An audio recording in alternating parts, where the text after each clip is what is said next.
دنی صاحب السلام علیکم ورحمۃ اللہ وبرکاتہ. آپ کا دلی خیر مقدم کرتا ہوں اس خاص پروگرام میں. آپ سے مزید ہم جانکاری حاصل کریں گے انشاءاللہ.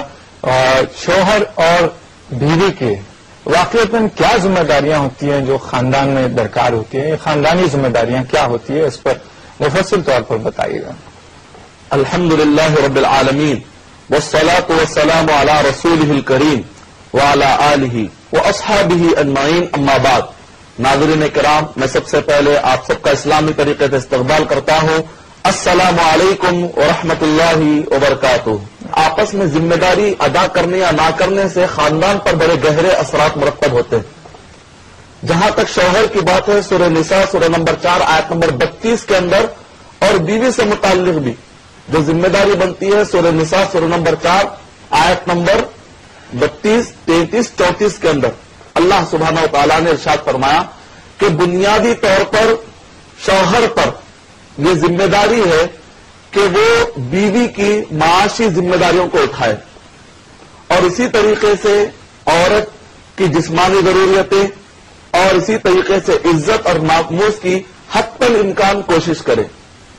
اور بیوی کی ذمہ داری یہ بنتی ہے سورہ نساء سورہ نمبر 4 آیت نمبر 34 کے حوالے کے مطابق کہ وہ شوہر کے حاضری اور اس کی غیر حاضری میں وہ شوہر کی ضروریات کا خیال کرے، اور اسی طریقے سے جو بچے ہوتے ہیں گھریلو اعتبار سے بچوں کی پرورش، اور اسی طریقے سے شوہر کی عزت اور ناموس کا وہ خیال رکھے. یہ بنیادی طور پر شوہر اور بیوی کی ذمہ داری قرآن مجید میں بتلائی گئی. اور جہاں تک خاندانی ذمہ داریاں ہیں، خاندان قرآن مجید میں بتلایا گیا ہے کہ سب سے پہلے خاندان کی شروعات کہاں سے ہوئی. سورہ نساء سورہ نمبر 4 آیت نمبر 1 میں کہا گیا کہ سب سے پہلے آدم علیہ الصلوۃ والسلام اور حوا علیہ الصلوۃ والسلام سے خاندانوں کی شروعات ہوئی. اور اسی طریقے سے قرآن مجید میں خاندان کا بھی ڈیفینیشن بتایا گیا کہ خاندان کس کو کہا جاتا ہے. سورہ فرقان سورہ نمبر 25 آیت نمبر 54 یعنی 54 کے اندر اللہ سبحانہ و تعالیٰ نے ارشاد فرمایا کہ وَهُوَ الَّذِي خَلَقَ مِنَ الْمَاءِ بَشَرًا، اور اللہ سبحانہ و تعالیٰ نے ایک پانی سے ایک نسل چلائی انسانیت کی. اور نسبًا وَصِهْرًا، اللہ سبحانہ و تعالیٰ نے خاندان کا ڈیفینیشن دیتے ہوئے فرمایا کہ خاندان کہتے ہیں کہ وہ جو بلڈ ریلیشن میں آتا ہے، اور دوسرا وہ جو ان لاس ریلیشن میں آتا ہے، یعنی کہ ددیال، ننیال اور سسرال، اس کو خاندان کہا جاتا ہے. اور خاندانی اعتبار سے جب اس کو خاندان کہا گیا تو ذمہ داری کیا بنتی ہے، مختصر طریقے سے اگر ہم جانیں تو سورہ نحل سورہ نمبر 16 آیت نمبر 90 کے اندر اللہ سبحانہ و تعالیٰ نے کہا 3 چیزوں کو کرنا چاہیے، 3 چیزوں سے روکنا چاہیے. انصاف کو قائم کرنا چاہیے، اور اسی طریقے سے احسان، ایک دوسرے کے ساتھ احسان کا سلوک، حسن سلوک ہونا چاہیے. وَإِيتَاءِ ذِي الْقُرْبَىٰ، اور دوسروں کی ضرورت پر کام آنا چاہیے. 3 چیزوں سے روکنا چاہیے. گھر کے اندر، خاندان کے اندر بڑے بڑے گناہوں سے خاندان میں ایک دوسرے کو روکنا چاہیے، چھوٹے چھوٹے گناہوں سے بھی روکنا چاہیے، اور اسی طریقے سے سرکش اور ظلم کے کاموں سے بھی روکنا چاہیے. یہ مختصر طریقے سے ذمہ داری قرآن مجید میں بتلائی گئی. ہلو جی ہلو، السلام علیکم. وعلیکم السلام ورحمہ. کون صاحب بول رہے ہیں؟ کیرلی کرناٹکا سے. جی کرناٹکا سے. کون صاحب بول رہے ہیں؟ نثار احمد. نثار احمد صاحب، کیسے ہیں آپ؟ یہ ہمارے یہاں ایک سوال ہے. جی بتائیے. ہماری بھائی کی عورت ہے نا، جی ہر ایک بات کا بھی کہنا نہیں مانتی. اچھا اور جی، قرآن اور حدیث سے اس کے تعلق سے کیا ہے، ذرا ہمارے کو سمجھو. اچھی، بہت بہتر آپ کا سوال بتائیں گے. بہت بہت شکریہ، آپ نے ہمیں کال کیا. السلام علیکم. مدنی صاحب، بھائی صاحب نثار احمد صاحب کی بھاوت صاحبہ کوئی بات نہیں مانتی ہے، بہرحال تھوڑی سرکشی دکھاتی ہیں، تو اس متعلق قرآن و حدیث کیا کہتے ہیں؟ وعلیکم السلام ورحمۃ اللہ وبرکاتہ. سب سے پہلے تو یہ کہ دیور کو چاہیے کہ وہ اپنے بھائی اور یعنی بھابھی، ان دونوں کے درمیان کے نجی مسئلوں میں داخلہ نہ لے.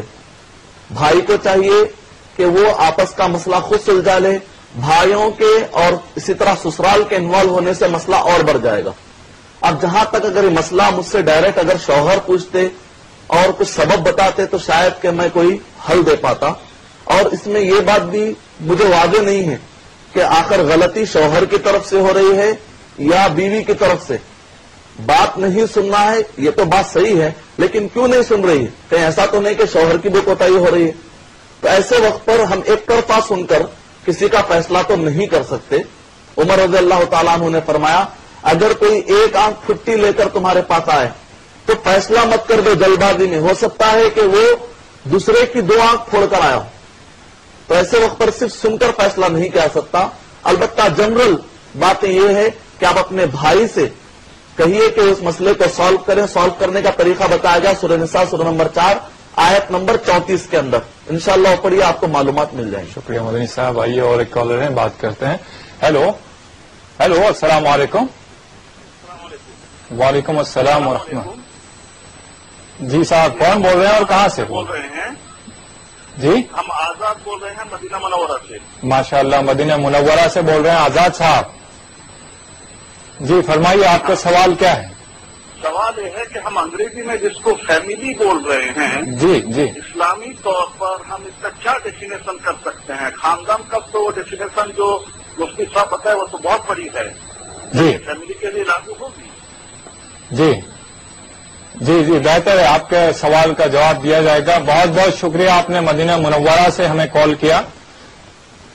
مدنی صاحب جو خاندان اور فیملی اس میں کوئی ڈیفرنس ہے. خاندان کا مطلب تو بہت وسیع آتا ہے اور فیملی کا جو آج کل نیرو مطلب لیا جاتا ہے. فیملی سے مراد میاں بیوی اور بچے. وعلیکم السلام ورحمۃ اللہ وبرکاتہ. آپ نے دکھتی رگ پر ہاتھ رکھا ہے. آج کے دور میں فیملی کا مطلب یا خاندان کا مطلب بڑا ہی محدود ہوتا ہے. خاص طور سے 20ویں صدی میں کیپٹلزم اور کمیونزم کے ابھرنے کے بعد خاص طور سے کیپٹلزم میں یہ بات بتائی گئی ہم دو ہمارے دو، ہم دو ہمارے ایک. یعنی مطلب یہ کہ شوہر اور بیوی اور بچے، اس کے بعد ددیال کا رشتہ، ننیال کا رشتہ اور اس طرح سسرالی رشتے کو رشتہ نہیں سمجھاتا. کیپٹلزم میں ہوتا ہے کیا ہے کہ جو تم کماتے ہو خود تمہارے لیے ہے، خود بیوی کا بھی نہیں ہے. بیوی جو کماتی ہے بچے جو بھی کمائیں گے ہر ایک کا اپنا ہوتا ہے. نفسا نفسی کا عالم، مادہ پرستی جس کو کہا جاتا ہے. اسلام میں ویسا نہیں. اسلام میں بہت سارے رشتے بتائے گئے، نسبی رشتے جس کو بلڈ ریلیشن کہا جاتا ہے، اور اسی طریقے سے ان لاس ریلیشن شپ جس کو سسرالی رشتے کہا جاتا ہے. شوہر کو چاہیے کہ وہ اپنے سسرال کی بھی عزت کرے، بیوی کو چاہیے کہ وہ اپنے سسرال کی عزت کرے، اور پھر ہر ایک کے اوپر ذمہ داری ہے کہ اپنے ددیال اور ننیال کا خیال کرے. اسلامی اعتبار سے خاندان اس کو کہا جاتا ہے. سورہ فرقان سورہ نمبر 25 آیت نمبر 54. اور یار شیخ اپنا اپنا دیکھ والا جو معاملہ ہے اسلام اس کو منع کرتا ہے، کنڈم کرتا ہے. اسلام کہتا ہے کہ دوسروں کو دینے پر ابھارتا ہے. سورہ بنی اسرائیل سورہ نمبر 17 آیت نمبر 32، سورہ نحل سورہ نمبر 16 آیت نمبر 90. ان ساری آیتوں میں اللہ سبحانہ و تعالیٰ نے کہا دوسروں کا بھی خیال کیا جائے. سورہ نساء سورہ نمبر 4 آیت نمبر 36 کے اندر بھی اللہ سبحانہ و تعالیٰ نے نہ صرف رشتوں کو بلکہ اللہ سبحانہ و تعالیٰ نے کہا پڑوسیوں کا تک خیال کرو، بلکہ دور کے رشتے بھی اگر کچھ ہوں تو ان کا بھی خیال کرو.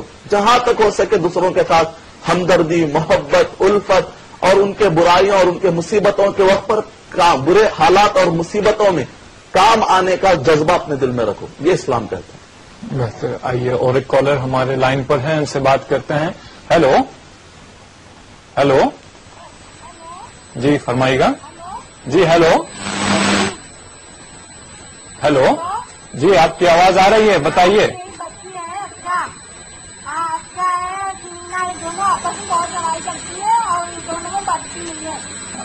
اچھا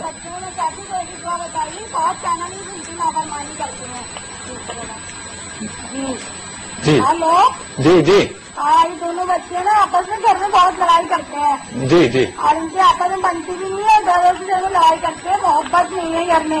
جی پاپا بھی تو بہت اچھے ہیں، سب سے زیادہ پیار بھی کرتے ہیں، جب بھی 1 منٹ پہ لاتے ہیں یہ. جی جی جی اور بڑی ہو گئی، بہت ٹینشن ہوتی ہے. اب کہیں رشتے بھی ابھی تک ان کی فرض ادا کرنا ہونا چاہتی ہوں، دعا بتا دیجیے. جی آپ کون صاحبہ بول رہے ہیں اور کہاں سے بول رہی ہیں؟ میں بٹلہ ہاؤس سے بول رہی ہوں، میں ان کی ممی بول رہی ہوں بچوں کی.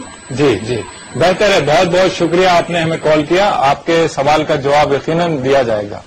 شکریہ. مدنی صاحب بچوں کی وجہ سے خاندان میں بھی بہت سارے اختلافات پائے جاتے ہیں. جیسے ماں باپ کو تو بچے مانتے ہیں، دادا دادی یا نانا نانی کو، یہ ان سے جھگڑے پنچایت ہوتی ہے یا نہیں بنتی ہے تعلقات، یہ وجہ بھی ایک ہوتی ہے جو نہیں بنتی ہے تعلقات، یہ وجہ بھی ایک ہوتی ہے جو جوائنٹ فیملی سے سنگل فیملی کا جو تصور ابھر کے آتا ہے یہ بھی ہے. اور دوسرا جو جوائنٹ فیملی کا کانسیپٹ ہے یا مشترکہ خاندان کا جو اسلامی کانسیپٹ ہے، اس کے اصول وغیرہ سے آپ ہمیں نوازیے گا. وعلیکم السلام ورحمۃ اللہ وبرکاتہ. کہ بعض گھروں میں بچوں کی بنیاد پر جھگڑے ہوتے ہیں، تو ایسے وقت پر شوہر اور بیوی کیا ذمہ داری ادا کر سکتے ہیں؟ تو ایسے وقت پر سب سے پہلے تو اسلام میں دعا سکھلائی گئی.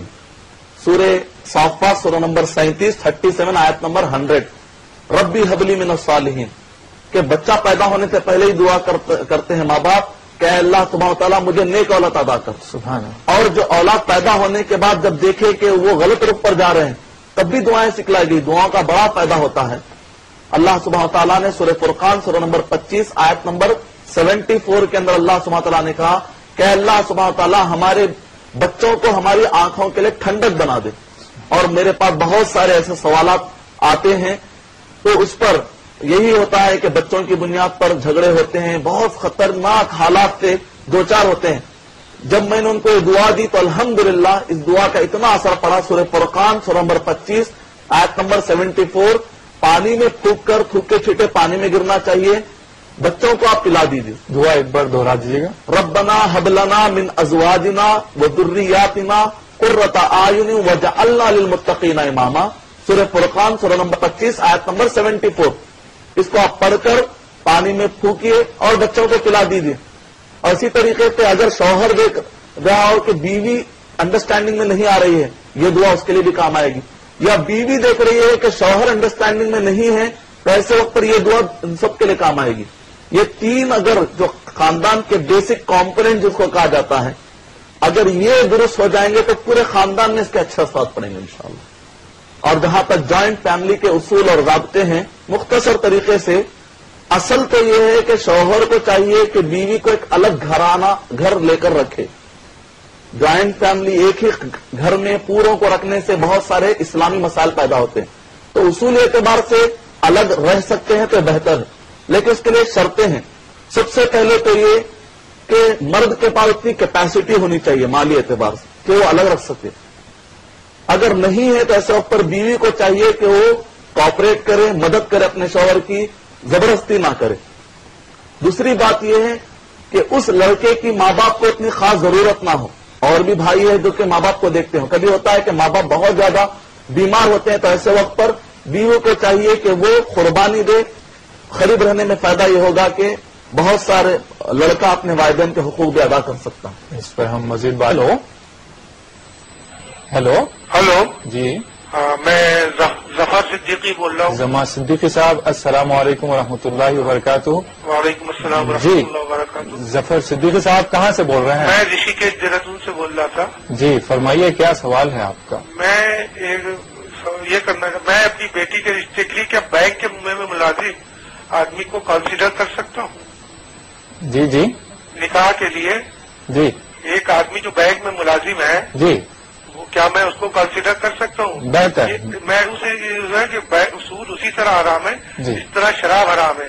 جی. جیسے ہم ایک شراب کی فیکٹری میں کام کرنے والے کو کنسیڈر نہیں کریں گے. جی جی تو اس سینس میں ہم بات کرنا چاہ رہے تھے. جی جی. کیا میں بینک آج کی ڈیٹ میں جو اس طرح جو گورنمنٹ اور نان گورنمنٹ بینک چل رہا ہے جی. اس میں کوئی آدمی آفیسر ہے جی. کیا میں اس کو کنسیڈر کر سکتا ہوں؟ جی جی بہتر ہے، آپ کے سوال کا جواب دیا جائے گا. بہت بہت شکریہ آپ نے ہمیں کال کیا. مدنی صاحب، جو بینک ملازم ہیں ان کو بیٹی دے سکتے ہیں یا نہیں دے سکتے ہیں؟ وعلیکم السلام ورحمۃ اللہ وبرکاتہ. سود اسلامی نقطہ نظر سے حرام ہے. سورہ بقرہ سورہ نمبر 2 آیت نمبر 275 276 277 78 279 اور 280 کے مطابق سود اسلامی اعتبار سے بالکل حرام ہے. اور اسی طرح سورہ آل عمران نمبر 3 آیت نمبر 130 کے مطابق اور سورہ نساء سورہ نمبر 4 آیت نمبر 107 اور 161 کے مطابق. اس لحاظ سے سود بینکوں میں کام کرنے والے چاہے مینیجر ہوں یا کسی بھی اعتبار سے سافٹ ویئر انجینئر، بینک میں کام کرنے والے اپنی بچی کو آپ نہیں دے سکتے. اگر اس کے لیے آپ ایک قدم یہ اٹھا سکتے ہیں کہ اگر آپ وہیں پر شادی کرنا چاہتے ہیں تو آپ اس لڑکے سے یہ کہیے کہ کوئی دوسری نوکری تلاش کرے. کیونکہ یہاں تک جو علماء اکرام نے کہا ہے کہ اگر کوئی سود کے ذریعے سے پیسہ جمع کرتا ہے بلکہ حج بھی کرتا ہے تو اس کا حج قبول نہیں کیا جائے گا. کہ عام طور پہ جو کہا جاتا ہے کہ ہندوستان چونکہ دارالحرب ہے، پلیس آف وار ہے، یہاں پر نعوذ باللہ، حالانکہ ایسی بات نہیں ہے، یہ تو پلیس آف ایگریمنٹ ہے، یہ دارالمعاہدہ ہے، دارالدعوہ ہے، یہ دارالحرب میں نہیں آتا، پلیس آف ایگریمنٹ میں آتا ہے، پلیس آف وار میں نہیں آتا. تو بعض لوگ یہاں پر سود کو حلال سمجھتے ہیں. تو بہرحال یہ ایک بہت بڑی غلط فہمی ہے، قرآن اور حدیث سے اس کا کوئی بھی ثبوت نہیں ہے. تو لہذا کہیں پر بھی بینک میں کام کرنے والے سے اپنے بچی کو آپ حوالے مت کیجیے، کیونکہ آپ کی ذمہ داری ہے، قیامت میں آپ کو پوچھا جائے گا کہ آپ نے اپنی بچی کو کہاں پر حوالے کیا. امید کہ آپ کا جواب مکمل ہو. اگر کرنا ہی چاہتے ہیں تو پھر لڑکے کو آپ مشورہ دیجیے کہ کوئی اور نوکری جوائن کریں. اور آج کل نوکریوں کا ملنا کوئی مشکل نہیں رہا، بہت سارے انداز کے نوکریاں کھل چکے ہیں، تو انشاءاللہ حلال روزی اپنائی جا سکتی ہے انشاءاللہ.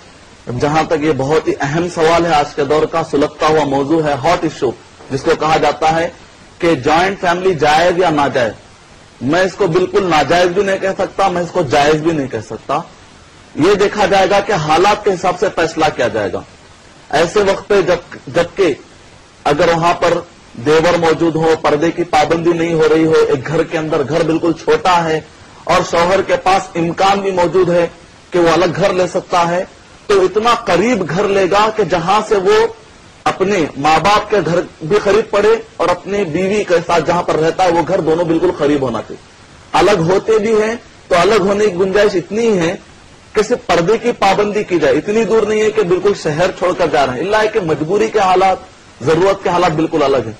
جبکہ ماں باپ ضرورت مند ہو اس لڑکے کے، بیمار ہوں، بوڑھے ہوں، تو ایسے وقت پر لڑکے کی ذمہ داری ہے کہ ماں باپ کا بھی خیال کرے اور بیوی کا بھی خیال کرے. اب چونکہ وہاں پر پردے کے مسئلے آ رہے ہیں، گھر میں دیور ہے، جیٹ ہے، اس وجہ سے اس کو الگ کیا جا رہا ہے. الگ کا مطلب یہ نہیں ہوتا کہ اختلافات کی بنیاد پر الگ کیا جا رہا ہے. اور اگر مسئلہ دیور کا، جیٹ کا نہیں ہے تو ایسے وقت پر سب سے بہترین شکل یہ ہے کہ شوہر اور بیوی دونوں مل کر رہیں اور ماں باپ بھی ادھر رہیں، لڑکے کے ماں باپ. اور اس بہانے جو خاتون کو وقتیہ طور پر سسرال کی خدمت کرنے پڑے گی، اس کا بہت بڑا اجر لکھا جائے گا. اور اس کی بنیاد پر ہوگا یہ کہ بزرگوں کی رہنمائی بھی رہے گی چھوٹے بچوں پر. اس کے فائدے بھی ہیں. اس کا مطلب نکلا کہ جوائنٹ فیملی کے فائدے بھی ہیں اور اسلامی اعتبار سے بعض اوقات اس کے نقصانات بھی ہیں. تو جس وقت پر اسلامی اعتبار سے شریعت سے ٹکراتا ہے اس وقت پر الگ کرنے کی اجازت ہے، لیکن الگ کا مطلب یہ نہیں کہ تعلقات توڑ لیے جائیں. اور اسی طریقے سے اگر اسلامی اعتبار سے کوئی چیز کانٹرڈکٹ نہیں ہوتی ہے تو بہتر ہے کہ سب مل کر آپس میں رہیں، کیونکہ رشتہ داری ادا کرنے سے محبت بڑھتی ہے. اور نبی اکرم صلی اللہ علیہ وسلم نے فرمایا جو اپنے عمر میں اور رزق میں برکت چاہتا ہے وہ اپنے رشتہ داروں کا حق ادا کرے. مدنی صاحب، جیسے کہ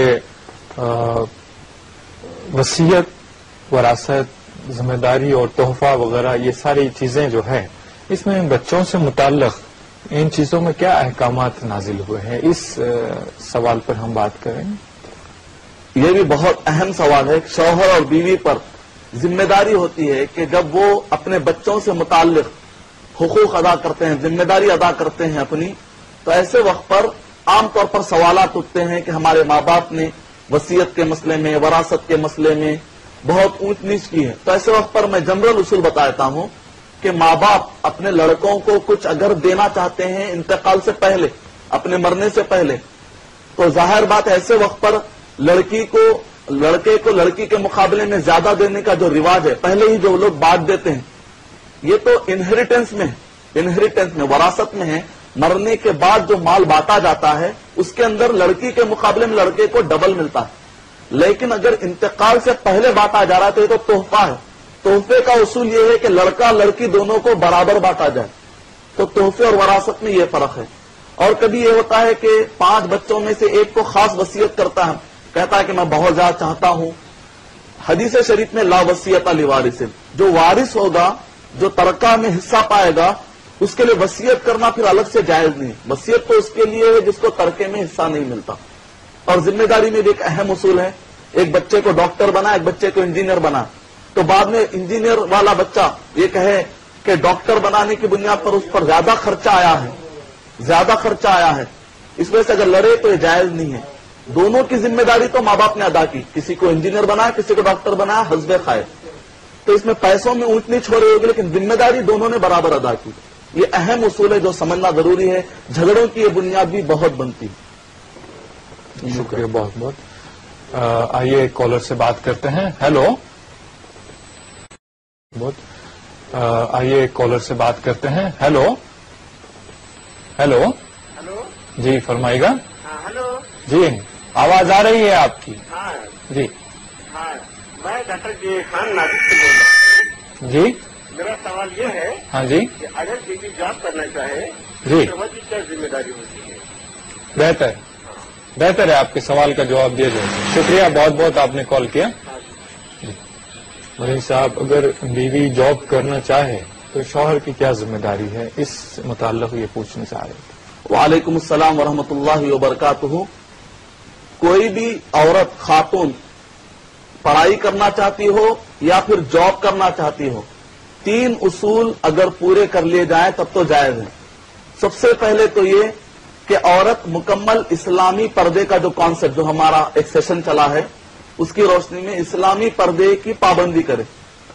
دوسرا یہ ہے کہ عورت ایسا جاب یا ایسی تعلیم حاصل نہیں کر سکتی جو اسلامی اعتبار سے حرام ہو. سودی کاروبار، شراب کا جو اسلامی اعتبار سے حرام ہو وہ جاب بھی نہیں کر سکتی. تیسرا اصول یہ ہے کہ عورت ایسی جگہ پر جاب جا کر نہیں کرے گی جہاں پر اپوزٹ سیکس منگل اپ کے مسئلے آتے ہوں، اختلاط کا مسئلہ آتا ہو. تو شوہر کی ذمہ داری ہے کہ جاب کو بھیجانے سے پہلے ان 3 چیزوں پر اچھی طریقے سے اسٹڈی کر لے. اگر یہ 3 اصول پورے ہو جاتے ہیں تو اسلامی اعتبار سے کوئی مسئلہ نہیں. ایک رپورٹ کے مطابق جو سروے پیش کیا گیا مصر کے اندر، مجلہ الاسرہ کے مطابق 1996 کی رپورٹ کے مطابق 2 اسٹیٹسٹک ہمیں ملتے، ایک مصر کی اور دوسری USA کی. مصر کی اسٹیٹسٹک میں بتایا گیا ہے کہ وہ عورتیں جو گھر میں رہتی ہیں اور وہ عورتیں جو باہر جا کر کماتی ہیں، کمانے کے باوجود ان کے اخراجات اتنے زیادہ ہوتے ہیں کہ گھر میں رہنے والی عورتیں زیادہ خرچے کو بچا لیتی ہیں باہر کے مقابلے میں. اور اسی طریقے سے 46 ملین عورتیں امریکہ میں ایسی ہیں.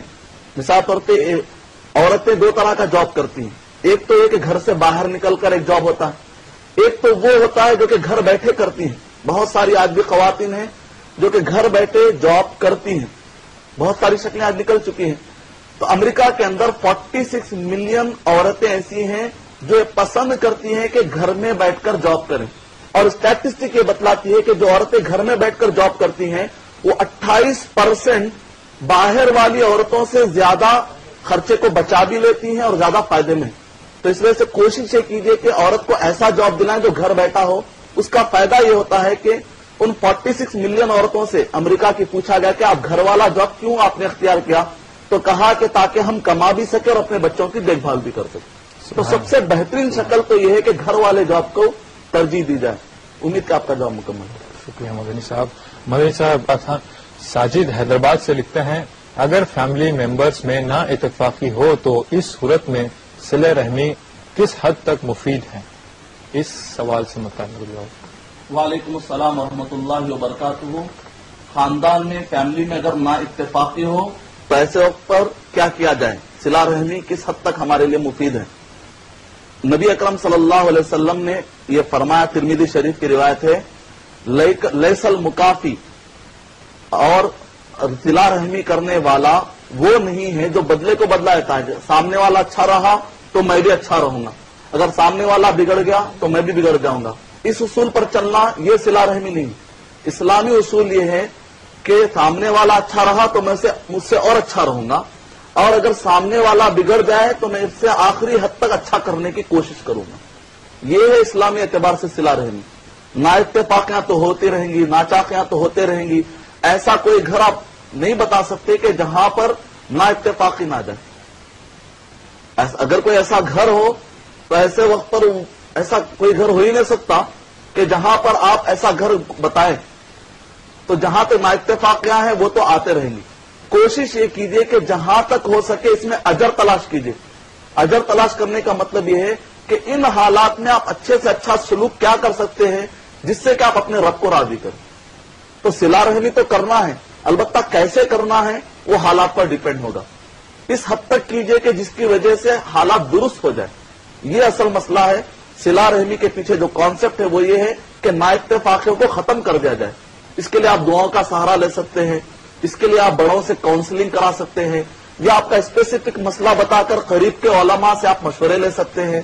بہت سارے آپ کام، بہت سارے میتھڈ اپنا سکتے ہیں جس کی وجہ سے انشاءاللہ یہ صلہ رحمی کے اس میتھڈ کے ذریعے سے آپ واپس خاندانوں کو جڑانے والے بن جائیں گے انشاءاللہ.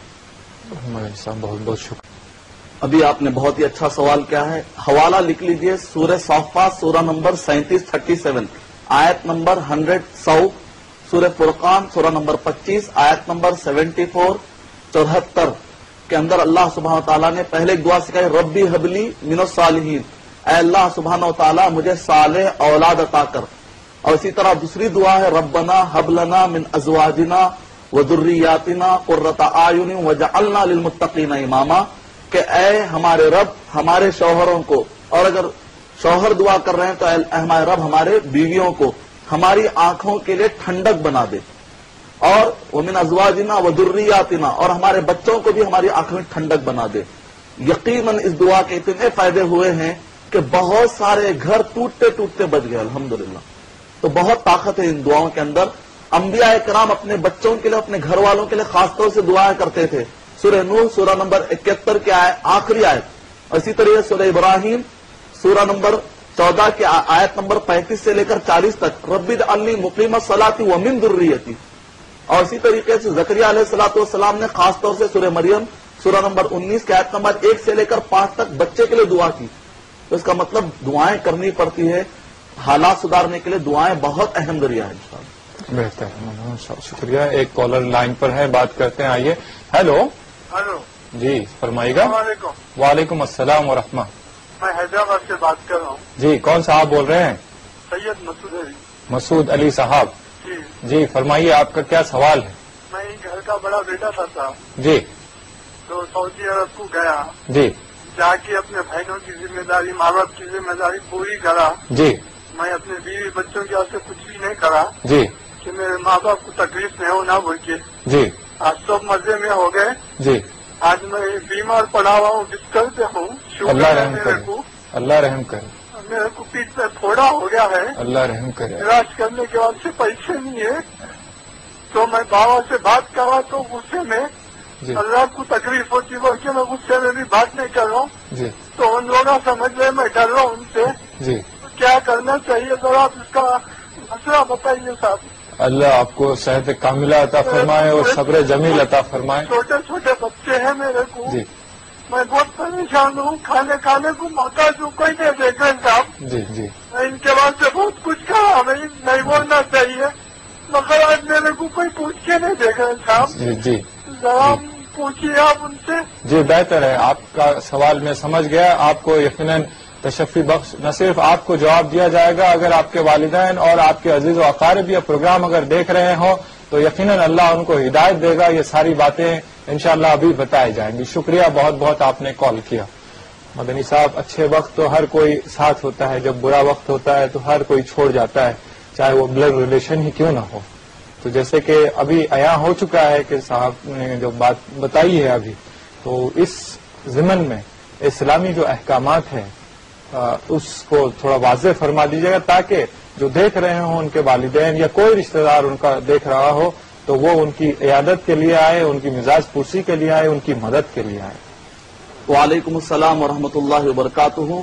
سب سے پہلے میں دعا کرتا ہوں کہ اللہ سبحانہ و تعالیٰ آپ کے نیکیوں کو قبول کرے. آپ نے جو بھی اچھے کام کیا اللہ سبحانہ و تعالیٰ قیامت کے دن اس کو بڑا چڑھا کر اجر لکھے. آمین. آپ کے بیوی کے لیے، آپ کے بچوں کے لیے. اور اللہ سبحانہ و تعالیٰ یقین کیجیے اللہ سبحانہ و تعالیٰ آپ کو ہرگز نہیں چھوڑے گا، ہرگز آپ کو اس حالت میں نہیں چھوڑے گا. ضرور اللہ سبحانہ و تعالیٰ آپ کی مدد کرے گا. قرآن مجید میں اللہ سبحانہ و تعالیٰ کا وعدہ ہے. البتہ وقتیہ طور پہ آپ جو پریشانی میں ہیں، اللہ تعالیٰ نیک لوگوں کو، ہر ایک کو اللہ تعالیٰ جس کو بھی اللہ آزمائش میں ڈالتا ہے تو آزمائش بھی بہت بڑی چیز ہے. نبیوں کو اللہ سبحانہ و تعالیٰ نے آزمائش میں ڈالا ہے، یعنی مطلب ہے کہ شہید ہونا، آزمائش میں آنا ایک بہت اونچا مقام ہے. ایوب علیہ السلام کو دیکھیں، آزمائش میں انبیاء کرام آ گئے ہیں، تو اگر اللہ سبحانہ و تعالیٰ نے بختیار طور پر آزمائش میں ڈالا ہے تو اس سے آپ اس کو عذاب یا اس کو تکلیف مت سمجھیے. اس کا مطلب اللہ کے پاس آپ کا بہت اونچا مقام ہے. ایک بہت پیاری حدیث سناتا ہوں، صحیح الجامع صغیر کے اندر نبی اکرم صلی اللہ علیہ وسلم نے فرمایا کہ اللہ سبحانہ و تعالیٰ بعض اوقات کسی بندے کے لیے اس کے کام کچھ دیکھ کر، اچھے کام دیکھ کر ایک اونچا مقام لکھ دیتے ہیں جنت میں.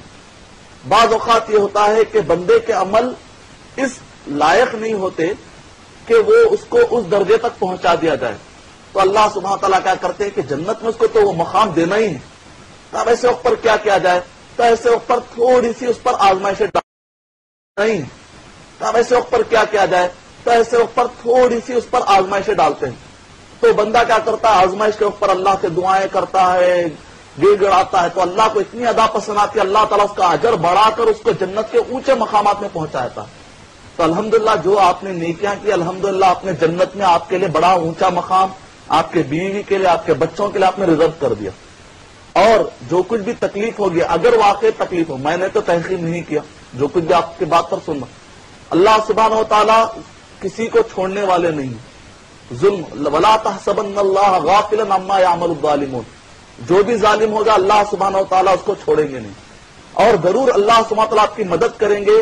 سورہ محمد سورہ نمبر 47 آیت نمبر 6، ان تنصر اللہ ینصرکم، اللہ کی خاطر آپ نے کسی کی مدد کی، اللہ ضرور آپ کی مدد کرے گا.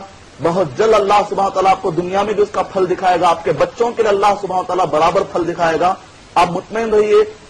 سورہ بقرہ پڑھیے، یا کم سے کم سورہ بقرہ کے آخری دو آیتیں پڑھیے، سکون نصیب ہوگا انشاءاللہ. ہیلو، السلام علیکم. جی وعلیکم السلام ورحمہ. جی فرمائیے، کون سا آپ بول رہے ہیں اور کہاں سے بول رہے ہیں؟ جی میں محمد حسین بول رہا ہوں سعودی عرب سے. جی صاحب، سعودیہ سے آپ نے میں کال انڈیا کیا. کا رہنے والا ہوں، اور جو ہے نا میں والدین سے الگ ہوں اس وقت. جی تھوڑا واضح طور پر بتائیے آپ کا سوال. جی میں سعودیہ میں رہ رہا ہوں اس وقت. جی میرے فیملی جو ہے نا حیدرآباد میں ہے، انڈیا میں ہی ہے. جی اور اس وقت میں والدین سے الگ ہوں. جی اور میرے والدین اس دوران بیمار ہیں. جی تو اس دوران میرے کیا ہے، میری بیوی کے لیے کیا فرض ہے؟ سر آپ بتائیں مدنی صاحب سے، تو بہت بہت مہربانی ہوگی. بہتر صاحب، بہت بہت شکریہ آپ کا، آپ نے کال کیا سعودی عرب سے. سوالوں سے لے کے میں دوسرے پروگرام میں پوچھا کروں گا. جی جی جی شکریہ. آپ بھی بہت مقدس مقام پر ہیں، وہاں پر آپ بھی دعا فرمائیے کہ اللہ آپ کے اہلیہ کو ہدایت نصیب فرمائے، وہ آپ کے والدین کو اپنے والدین سمجھے اور ان کی خدمت فرض عین سمجھے. شکریہ بہت بہت، آپ نے کال کیا. آئیے مدنی صاحب سے جانتے ہیں. مدنی صاحب، ایسے تو شوہر کسب حلال کے لیے باہر گئے ہیں، اور ایسے اوقات عام طور پر جو بیویاں ہوتی ہیں وہ سسرالی گھروں میں رہنا پسند نہیں کرتی ہیں یا نہیں رہتی ہیں، بعض گھروں میں رہتی بھی ہیں ایسے بھی. اب فی الحال صاحب کے والدین بیمار ہیں، جہاں شدید ضرورت ہے ان کی کوئی خدمت کرے، تو شوہر باہر ہے اور بیوی جو ہے اپنے مقام پر کہیں الگ رہتی ہے، تو والدین کا کوئی پرسان حال نہیں ہے. ایسی حالت میں کیا صورت نکلتی ہے ان کی خدمت کے لیے، یا بیوی کو کیا کرنا چاہیے، اس متعلق بتائیے. وعلیکم السلام ورحمۃ اللہ وبرکاتہ. تو ابھی جو سوال آپ نے پیش کیا کہ بیٹا باہر ہے اور بیوی ہندوستان میں ہے اور ماں باپ بھی ہندوستان میں ہے، تو ایسے وقت پر بیوی کے لیے کیا ذمہ داری بنتی ہے؟ ویسے سب سے پہلے تو بیوی کے اوپر شوہر کی ذمہ داری بنتی ہے، اسی طرح شوہر کے اوپر بیوی کے حقوق ادا کرنے کی ذمہ داری بنتی ہے. دونوں پر تو آپس میں ایک دوسرے کے جو ذمہ داریاں میں نے بتلائی سورہ نساء سورہ نمبر 4 آیت نمبر 34، 35 اور 36 کے حوالے کے مطابق. اور اسی طریقے سے بیوی کے اوپر جو ضروریات یا خدمت شوہر کی کرنا ہے، صحیح بخاری جلد نمبر 7 حدیث نمبر 274 274 کے مطابق عورت کے اوپر ذمہ داری ہے کہ وہ شوہر کا خیال کرے، ضروریتوں کا خیال کرے. مرد کے اوپر بھی ذمہ داری ہے، سورہ نساء سورہ نمبر 4 آیت نمبر 34. اب رہا مسئلہ کہ سسرال کا، تو سب سے پہلے اسلامی اعتبار سے سسرال کی خدمت کرنا بیوی کے اوپر واجب نہیں، فرض نہیں. البتہ جیسا کہ میں نے کہا سورہ نحل سورہ نمبر 16 آیت نمبر 90 کے مطابق اللہ سبحانہ تعالیٰ احسان پر ابھارتا ہے. اور اسی طریقے سے شوہر کا حکم ماننے کا ایک مطلب یہ بھی ہے کہ شوہر اگر یہ کہے اپنی بیوی سے ریکویسٹ کرے کہ میرے ماں باپ کا خیال کرو، تو ایسے وقت پر بیوی کو چاہیے کہ شوہر کے اس ریکویسٹ کو وہ عزت دے. اور ایسے وقت پر اگر ضرورت پڑتی ہے بیوی اس مسئلے میں کافی اجر کما سکتی ہے. ایک تو شوہر کو بھی اس نے خوش کر لیا، اور جو چیز اس کے اوپر واجب نہیں تھی اگر بیوی آگے بڑھ کر کرتی ہے تو اللہ سبحانہ تعالیٰ اس عورت سے کافی خوش ہو جائیں گے. اور اگر بیوی راضی نہیں ہوتی تو اس کی بنیاد پر شوہر کو غصے میں آ کر طلاق یہاں تک نہیں جانا چاہیے، کیونکہ بیوی کے اوپر واجب نہیں ہے. البتہ شوہر کی ذمہ داری ہے کہ کوئی اور خاتون کو، کسی غریب کو، چونکہ مال والے بھی ہیں آپ ماشاءاللہ، تو ایسے اوپر بیوی پر ذمہ داری ڈالنے کے بجائے کسی اور غریب خاتون کو آپ گھر میں رکھ کر خدمت لے سکتے ہیں. امید کہ آپ کا جواب مکمل ہو. شکریہ مدنی صاحب. ہیلو جی فرمائیے گا. ہیلو، السلام علیکم. وعلیکم السلام ورحمۃ اللہ وبرکاتہ. جی کون صاحب بول رہے ہیں، کہاں سے بول رہے ہیں؟ جی میں دبئی سے مظفر بول رہا ہوں. مظفر صاحب دبئی سے. جی بہت بہت شکریہ، آپ نے ہمیں کال کیا. آپ کا سوال بتائیے. جزاک اللہ خیر. دیکھیے جناب، ابھی جو مولانا ایک سورت جو کوٹ کی ہے آل عمران سے، جی بسم اللہ الرحمن الرحیم، وہ یہ یوں کی تھی: ربنا هب لنا من ازواجنا وذرياتنا قرة اعين واجعلنا للمتقين اماما. جی یہ ابراہیم علیہ السلام نے دعا مانگی تھی، جس کا ترجمہ یہ ہوتا ہے کہ اللہ تعالیٰ مجھے میرے بیوی کے بچوں کو میری آنکھوں کی ٹھنڈک بنا اور مجھے متقیوں کا امام بنا. جی جی یہ دعا مخصوص جو ہے مرد کے لیے ہے. وہ بتا رہے ہیں کہ عورت بھی مانگ سکتی ہے، تو عورت متقیوں کا امام کیسے بن سکتی ہے، یہ کرنا چاہتا ہوں. سوال دعا سے متعلق ہے یا عورت امامت کر سکتی ہے یا نہیں؟ نہیں، جو دعا جو کوٹ کی ہے نا، تو اس کے لفظی ترجمے پہ اگر جائیں تو جو ہے عورت کے لیے مناسب نہیں ہے دعا مانگنا. اچھا یقیناً آپ کو جو ہمارے شوہر اور بہتر ہے، آپ کا سوال میں سمجھ گیا. یقیناً آئیے آپ کو اس سوال کا جواب دیتے ہیں. شکریہ بہت بہت، آپ نے کال کیا. السلام ورحمۃ اللہ وبرکاتہ. سب سے پہلے آپ نے جو حوالہ دیا وہ سورہ آل عمران نہیں ہے، سورہ فرقان سورہ نمبر 25 آیت نمبر 74 میں ہے. اور اس کے اندر جو دعا بتلائی گئی ہے تو معنی وہی ادا ہوگا. اگر کوئی آیت کے اندر جو بھی معنی نکل رہا ہے اس معنی کو ہم صرف عربی کے معنی دیکھ کر نہیں لیں گے. اسی لیے کہتے ہیں کہ اگر صرف عربی کافی ہوتی تو پھر ابو جہل جنتی ہوتا. عربی کے ساتھ ساتھ نبی اکرم صلی اللہ علیہ وسلم اور صحابہ اکرام کا فہم بھی چاہیے. تو پورے قرآن اور حدیث کو سامنے رکھنے کے بعد ایک آیت کی بنیاد پر کوئی مسئلہ نہیں نکالیں گے آپ. پورے قرآن اور حدیث کو سامنے رکھنے کے بعد جو مسئلہ نکلتا ہے وہ مسئلہ نکالا جائے گا. عورت کی تو امامت کر سکتی ہے، تو اس لحاظ سے ایک عورت دعا کر سکتی ہے کہ مجھے متقیات کا، کیونکہ عربی میں متقین جو ورڈ استعمال کیا آتا ہے اس کو تغلیب کہتے ہیں. تغلیب ایک کانسیپٹ ہے لغت میں، کا مطلب ہوتا ہے کہ جیسے ابوین کہہ لے آتا ہے جی. ماں اور باپ دونوں کے لیے ورڈ کو شمسین کہہ لے آتا ہے. ماشاءاللہ. یعنی کہ قمر اور سورج اور چاند کو لیکن کہا جاتا شمسین، حالانکہ قمر کا ورڈ اس میں ہے ہی نہیں. اس کو تغلیب کا کانسیپٹ کہتے ہیں. تغلیب کا مطلب ہوتا ہے کہ اغلبیت والا ورڈ استعمال ہوتا ہے. تو للمتقین میں اگرچہ کہ صیغہ مذکر کا ہے لیکن اپلائی ہوگا اکارڈنگلی. یعنی مطلب یہ ہے عورت جب دعا کرے گی تو میں متقیات کی امام بن جاؤں. اور اسی طرح مرد جب دعا کرے گا تو اسلامی اعتبار سے مرد کے لیے جاتے کہ امام مرد اور عورت دونوں کے لیے بن سکتا ہے. تو اکارڈنگ جو قرآن و حدیث کی روشنی میں جو فہم آتا ہے اس لحاظ سے وہ مانا لے گا. اور جہاں تک اخباروں میں خرید میں جو مسئلہ آیا کہ عورت جو ہے مردوں کی امامت کر رہی ہے، عورت کی کر رہی ہے، اسلامی اعتبار سے جائز نہیں. اسلامی اعتبار سے عورت کی امامت کر سکتی ہے. شرط یہ ہے کہ عورت سب کے درمیان میں ٹھہرے گی، آگے نہیں ٹھہرے گی. اور اسی طریقے سے جو حدیث کوٹ کی جا رہی ہے اس حدیث کے اندر وہ معنی ہی نکلتا. ہاں یہ بتایا گیا کہ عورتوں کے لیے ایک مؤذن تھا، ایک غلام تھا، لیکن اس کے اندر کہیں پر بھی حدیث میں یہ نہیں ہے کہ وہ غلام عورتوں کے پیچھے نماز کے لیے بھی ٹھہرتا تھا. اس کی کوئی بھی دلیل نہیں. تو لہذا عورت مرد کی امامت تو نہیں کر سکتی، البتہ عورت کی امامت کر سکتی. تو اس لحاظ سے کوئی آپ کو مسئلہ نہیں ہونا چاہیے. امید کہ آپ کا جواب مکمل ہو جائے انشاءاللہ. مدنی صاحب شکریہ بہت بہت. ایک SMS لے لیتے ہیں. سلام صاحب حیدرآباد سے لکھتے ہیں if a husband is unemployed can he use his wife's money when she is working? کیا اس کا جواب؟ وعلیکم السلام ورحمۃ اللہ وبرکاتہ. سورہ نساء سورہ نمبر 4 آیت نمبر 34 کے مطابق مرد کے اوپر ذمہ داری ہے کہ وہ عورت کی معاشی ذمہ داری اٹھائے. عورت کے اوپر ذمہ داری نہیں ہے، ذمہ داری یعنی واجب نہیں ہے کہ وہ شوہر کی ذمہ داری اٹھائے. لیکن اگر اس کے باوجود ایک عورت اپنے شوہر کا خیال کرتی ہے اور اپنے پیسوں میں سے کچھ دیتی ہے تو ایسے ہوتا ہے اس کو ڈبل اجر اللہ سبحانہ و تعالیٰ کی طرف سے ملے گا، ثواب ملے گا. ایک تو ایک چیز اس پر واجب نہیں ہے پھر بھی ادا کر رہی تو اللہ سبحانہ و تعالیٰ کو یہ کام بہت پسند آئے گا. واجب نہ ہونے کی بنیاد پر بھی بندہ نفل کرے اللہ کو بہت پسند آتا ہے. اور دوسرا یہ ہے کہ وہ صلہ رحمی بھی کر رہی ہے، ایک رشتے کا خیال کر رہی ہے، رشتے کی عزت کر رہی ہے. تو ایسے وقت پر اگر بیوی اجازت دیتی ہے، بیوی کی رضامندی سے مہر تک لے لیا جا سکتا ہے. اسی طرح بیوی اگر جو کماتی ہے اگر بیوی رضامندی سے دیتی ہے تو جائز ہے، سورہ نساء سورہ نمبر 4 آیت نمبر 4 کے اندر. لیکن شوہر کے لیے جائز نہیں ہے کہ وہ بیوی پر بوجھ ڈالتے ہوئے ظلم کرتے ہوئے بیوی کا مال لے، جائز نہیں. رضامندی کے ساتھ اگر بیوی دیتی ہے تو کوئی مسئلہ نہیں. شکریہ مدنی صاحب، بہت بہت